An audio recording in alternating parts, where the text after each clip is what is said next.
पौधों के लिए जितने भी पोषक तत्वों की ज़रूरत होती है वो सब पोषक तत्व इस खाद में पाए जाते हैं। अगर आप अपने पौधों पर इस खाद का इस्तेमाल करते हैं तो आपको और किसी भी खाद का इस्तेमाल करने की बिल्कुल भी ज़रूरत नहीं होती। ये एक बिल्कुल नेचुरल फर्टिलाइज़र है। इसे बनने में थोड़ा सा वक्त तो लग जाता है, लेकिन मैं आपको कुछ ऐसे तरीके बताऊंगी इस खाद को बनाने के कि जिससे ये खाद बनकर जल्दी तैयार हो। नमस्कार दोस्तों, मैं वंदना, मेरे चैनल पर आप सबका स्वागत है। ये गोबर लिया है मैंने खाद तैयार करने के लिए। ज़्यादातर लोग क्या करते हैं कि वो इस तरह गोबर के उपले लिए या फिर गोबर लेते हैं, उसको थोड़ा सा कूट देते हैं, सुखाते हैं और अपने पौधों में डाल देते हैं।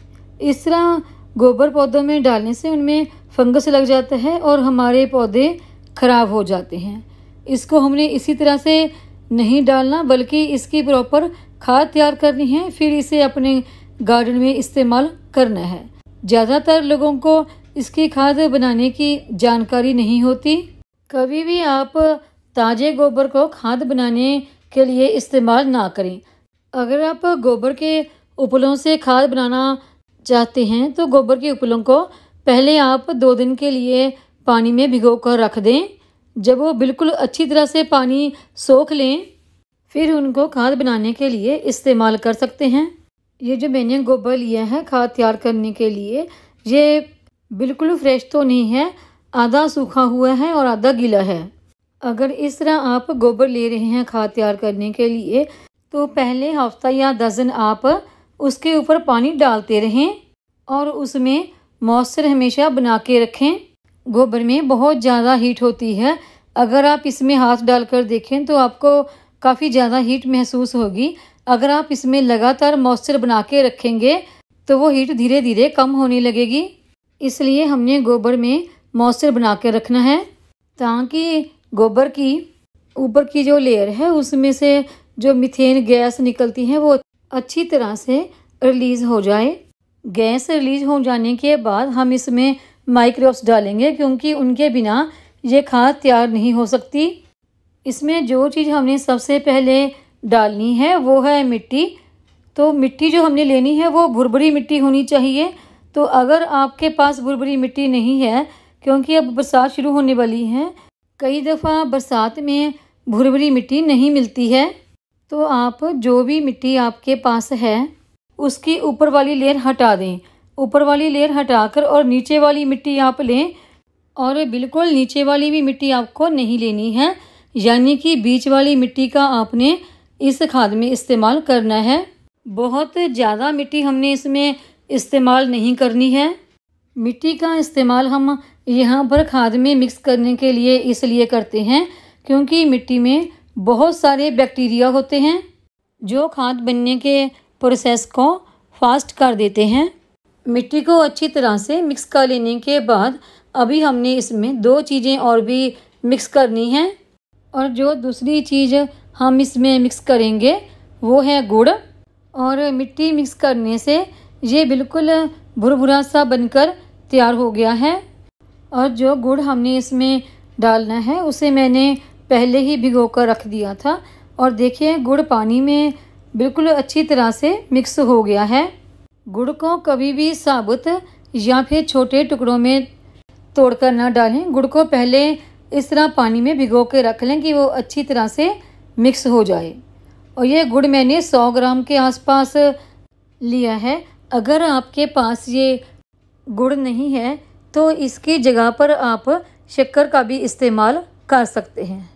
अगर आपने खाद तैयार करने के लिए 10 से 12 किलो के आसपास गोबर लिया है तो उसके लिए 100 ग्राम के आसपास गुड़ काफ़ी है।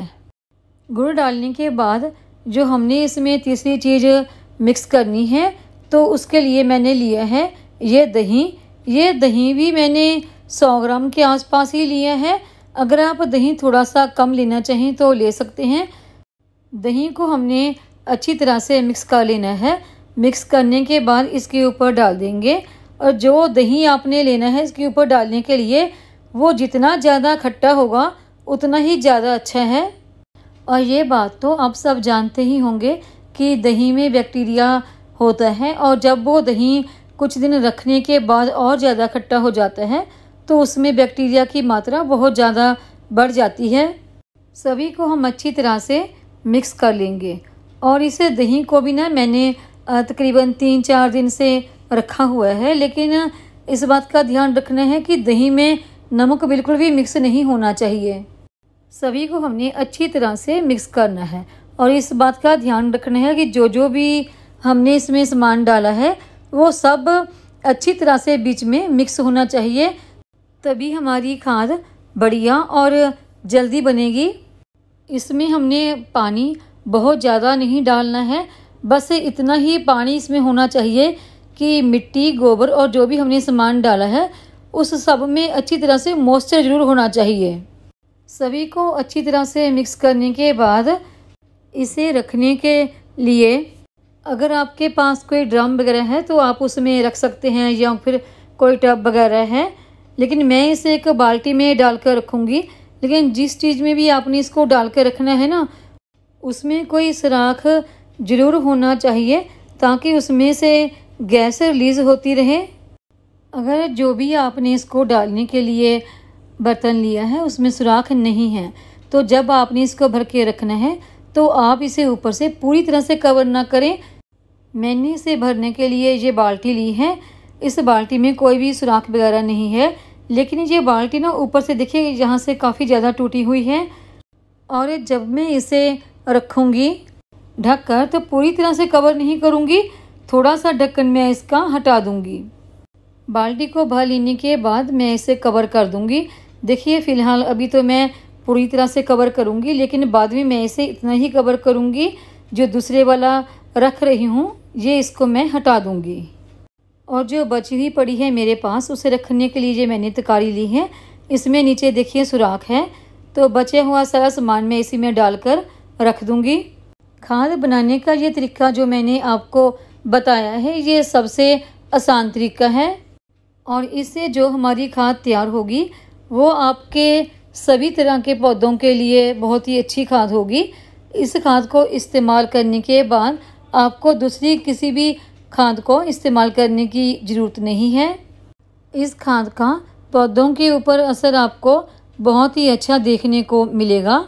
और जो ये हम तकारी भर रहे हैं इसको भी हमने पूरी तरह से कवर करके नहीं रखना है, थोड़ा सा उसमें स्पेस रखनी है ताकि इसमें से भी गैस रिलीज हो सके। और खाद को बनने के लिए हमें धूप में नहीं रखना, छांव वाली जगह में ही रखेंगे। अगर आप बहुत ज़्यादा गर्मी में ये खाद बना रहे हैं, टेम्परेचर बहुत ज़्यादा है, तो आपने इस खाद को बिल्कुल भी सूखने नहीं देना है। जब भी ये खाद सूखने लगे तो आप इसमें डीकम्पोस्ट वाला पानी डाल दें। हर 3 से 4 दिन में आप ये पानी डाल सकते हैं। अगर ये ड्राई नहीं हो रहा तो आपको इसमें डीकम्पोस्ट वाला पानी डालने की ज़रूरत नहीं है, क्योंकि हमने इसमें दही, गुड़ सब कुछ पहले से ही डाल रखा है। इस खाद को बनने में कम से कम 40 से 45 दिन का वक्त तो लग ही जाता है। जब आपने इस खाद को तैयार होने के लिए रख दिया है तो आपको ये काम करना है कि हर 3 से 4 दिन के बाद इसे ऊपर से नीचे और नीचे से ऊपर हर तरफ से हिलाते रहना है ताकि ये जल्दी से डिकम्पोस्ट हो और हमारी खाद जल्दी से तैयार हो सके। और उसके बाद आप देखेंगे कि आपकी खाद 40 से 45 दिन के बाद बहुत ही बढ़िया बनकर तैयार हो जाएगी। जब तक ये खाद बनकर तैयार होगी तब तक मैं, और मेरे पास तैयार खाद पड़ी है गोबर की सड़ी हुई खाद, तब तक मैं उसका इस्तेमाल करूँगी। ये खाद जितनी ज़्यादा पुरानी सड़ी हुई गोबर की होती है उतना ही ज़्यादा हमें पेड़ पौधों के ऊपर इसका जो रिस्पॉन्स है वो बहुत ही अच्छा देखने को मिलता है। अगर आप बरसात में अपने पौधों को कोई लिक्विड फर्टिलाइज़र नहीं देना चाहते तो उसकी जगह पर आप ये गोबर की खाद दे सकते हैं। इस खाद के बहुत ही अच्छे रिजल्ट आपको आपके हर तरह के पौधों पर, चाहे वो फूल वाले हों, फल वाले हों या फिर सब्जियों वाले हों, सभी के ऊपर देखने को मिलेंगे। अगर आपको मेरी ये वीडियो पसंद आई हो तो वीडियो को लाइक करें, चैनल को सब्सक्राइब करें, शेयर करें, कमेंट करें, बेल आइकॉन को ज़रूर दबाएं ताकि मेरी गार्डन की आने वाली हर नई वीडियो का नोटिफिकेशन आप तक पहुंच सके।